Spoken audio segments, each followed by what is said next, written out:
Hindi naman masamang maniwala sa swerte. Gaya ng mga 'to, ang daming mga pampaswerte.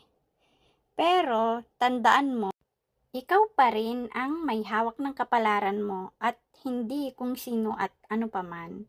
Ang tanging swerte lang na maituturing sa mundo ay ang bagay na pinaghirapan at pinagsumikapan mo makuha sa buhay, hindi yung kusang dumarating sa harap ng bahay mo o nahuhulog sa langit.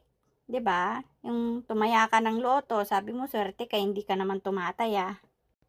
Luck means laboring under correct knowledge. Itama mo yung isip mo na kapag nagtrabaho ka ng tama, may swerte kang makukuha.